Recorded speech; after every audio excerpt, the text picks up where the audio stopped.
So, hello guys, welcome and welcome back to my YouTube channel. Here I am Kanak, I am a NEET aspirant. So, without any further ado, let's get into this video. So, first of all, this video is related to how I do my revision. So, मैं इसमें आपको सब कुछ बताने वाली हूँ कि मैं अपना रिवीजन कैसे करती हूँ, कैसे मैनेज करना चाहिए रिवीजन करने के लिए, मतलब टाइम को।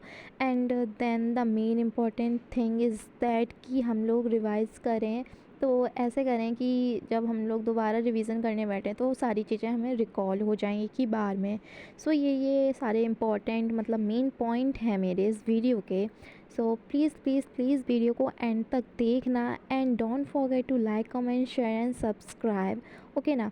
सो सबसे पहले मैं बताती हूँ आपको कि आपको रिवीजन करना कैसे है, कैसे चीज़ों को याद रखना है। तो मेरे में स्मॉल के छोटे क्लासेस के भी मतलब सब्सक्राइबर्स हैं, जैसे 9th-10th हो गया तो उनमें अभी क्वेश्चन आंसर्स चलते हैं, ओके ना।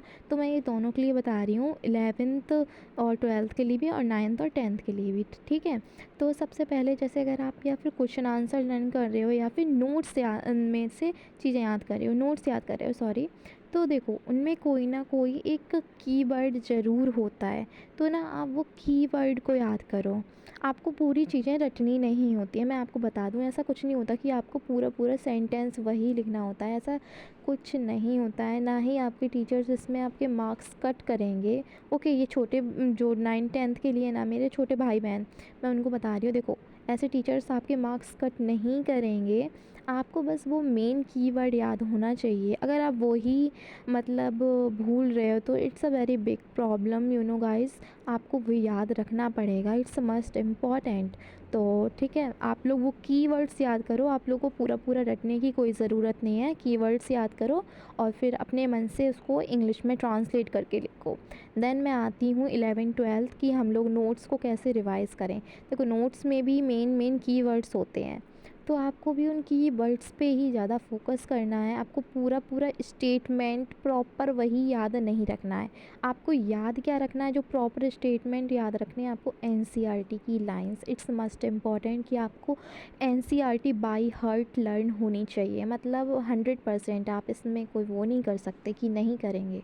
और अगर आपको नीट में सिलेक्शन चाहिए ना, तो मतलब एनसीईआरटी तो याद याद क्या, मतलब आपको अच्छे से पढ़नी है, आपको इतनी बार पढ़नी है कि भाई अगर उसमें से कोई भी लाइन आ जाए, फिलअप भी आ जाए ना, तो आप वो फिल कर दो, आपका नंबर वहाँ पे ना घटे हटे मतलब कटे सॉरी, ओके ना। तो आपको ये सारी चीज़ें बहुत अच्छे से याद रखनी है कि आपको एनसीईआरटी को बार बार रीड करना है।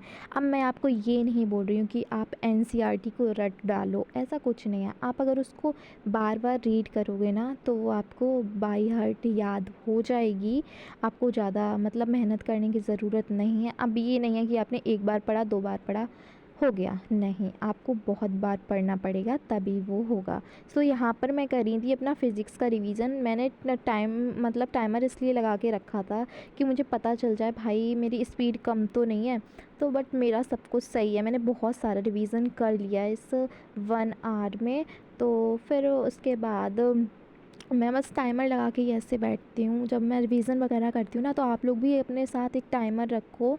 अगर आप फ़ोन में नहीं लगा सकते तो वो टाइमर वाला स्टॉप वॉच आता ना, वो ले लो। तो मतलब ये टाइमर से सही रहता है, आपको पता चलता ही रहता है कि आपने कितने टाइम में कौन सा क्वेश्चन सॉल्व किया देन ऑल। तो टाइम इज़ मस्ट इम्पॉर्टेंट, क्योंकि हम लोग को ज़्यादा टाइम नहीं मिलेगा एग्ज़ाम के टाइम पे, ओके ना। सिर्फ 3 आवर्स, उसमें इतने सारे क्वेश्चन भाई।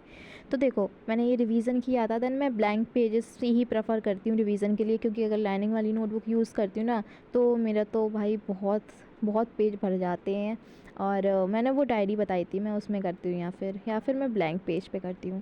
इन दोनों चीज़ों पे ही मैं करती हूँ, ज़्यादा कुछ वो नहीं। तो देखो जो मतलब नीट वाले बैच से पढ़ रहे होंगे ना, उनको पता होगा मैंने फेमस फ्रैक्शन तक डन कर लिया है अपना, ओके ना। So then view is so so so pretty यार।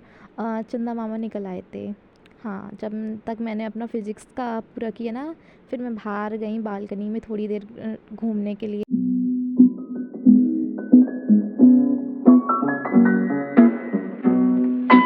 मैं बैठी बैठी अपना केमिस्ट्री का रिवाइज़ करने के लिए, क्योंकि यार देखो मैं रिवीजन करती रहती हूँ अपना टाइम टाइम पे, रोज़ करती हूँ और उसके बाद मैंने वीकेंड भी करती हूँ। जो मेरी मतलब हमेशा अपडेट रहते होंगे, मेरी वीडियोस देखते होंगे, उनको पता होगा कि मैं वीकेंड कैसे अपना रिवीजन मैनेज कर रही हूँ, सब कुछ पता होगा उन लोगों को।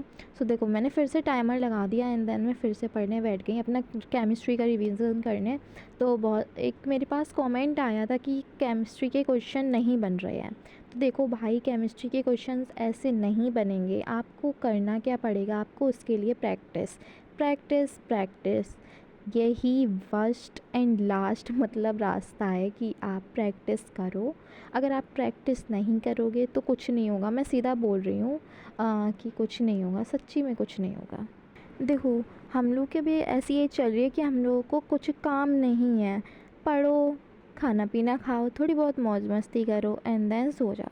बस पढ़ने के अलावा कोई काम नहीं है, मुझे तो नहीं लगता। तो आप पढ़ो, आप उसमें अपना टाइम इन्वेस्ट करो, कुछ अच्छा करो तो आपके पेरेंट्स को भी अच्छा लगेगा, ठीक है ना। तो बस रिवीज़न करो आप। अगर आपको कोई चीज़ नहीं भी आ रही है तो आप फिर से उसका वीडियो लेक्चर देखो, देन आप उस चीज़ को रिवाइज़ करो। बहुत सी चीज़ें ऐसी होती हैं जो मुझे भी नहीं समझ में आती एक बार में, तो मैं उसको रिवाइंड करके फिर से बार बार देखती हूँ तो मुझे आ जाता है।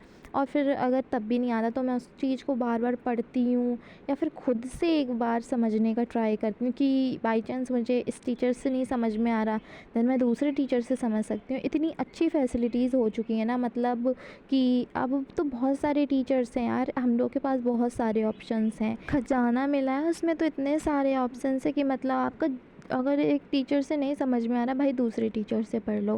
पर प्लीज़ आप ये एक्सक्यूज़ेस बनाना सब लोग बंद कर दो कि नहीं समझ में आ रहा है। आपको अगर एक टीचर से समझ में नहीं आ रहा है, प्लीज़ आप टीचर चेंज कर दो अपना, किसी और टीचर से ट्राई कर लो। मे बी आपको उस टीचर से ज़्यादा समझ में आ जाए तो ठीक है ना। देखो हम लोग एक्सक्यूज़ेस बनाते हैं, वो हम लोग को बाद में खुद ही झेलने पड़ते हैं, होता है ये। आपके एक्सक्यूज़ेस कोई सुनेगा नहीं, और उन झूठे एक्सक्यूज़ेस मतलब लेम एक्सक्यूज़ेस बनाने से कुछ होगा भी नहीं, ठीक है ना। तो अभी से आप अगर हार्ड वर्क करते हो तो सब कुछ हो जाएगा। तो मैंने आपको जो जो टिप्स दी हैं प्लीज़ आप उनको फॉलो करो। और अगर आपको कोई भी क्वेरी हो तो मुझको आप कमेंट कर देना। अगर मेरे पास टाइम होता है तो देखो मैं रिप्लाई कर देती हूँ, बट टाइम नहीं होता तो मैं नहीं कर पाती हूँ। इसलिए आपको जो भी अगर क्वेरी हो आप कमेंट कर देना। और मैं अब ऐसा करने वाली हूँ कि जो भी क्वेश्चन इंपॉर्टेंट होते हैं जिसका मुझे डिस्क्रिप्शन में आंसर देना पड़ता है डिस्क्राइब करके कि भाई इनको समझाना है, हाँ कि समझ में आ जाए, तो मैं उनका कमेंट का आंसर अब वीडियो में दिया करूँगी। तो आप ना सब्सक्राइब कर लो चैनल को, तो आपका आंसर आपको मिल जाएगा वीडियो में, अगर मुझको इम्पोर्टेंट लगेगा वो तो, ठीक है ना। अगर डिस्क्राइब वाला हुआ तो मैं 100% दूँगी, ठीक है ना। तो देखो मैंने अप्रॉक्स 1 आवर की स्टडी की थी केमिस्ट्री के लिए। So guys, that's it for today's video. Hope you like and enjoying my such type of study related video. And if you are new to my YouTube channel, don't forget to like, comment, share and subscribe. And आप लोग अपना revision कैसे करते हो, क्या चल रहा है आपकी लाइफ में, प्लीज़ कमेंट डाउन, इससे हमारी कनेक्टिविटी बढ़ेगी। So okay guys, bye bye, stay tuned for next video.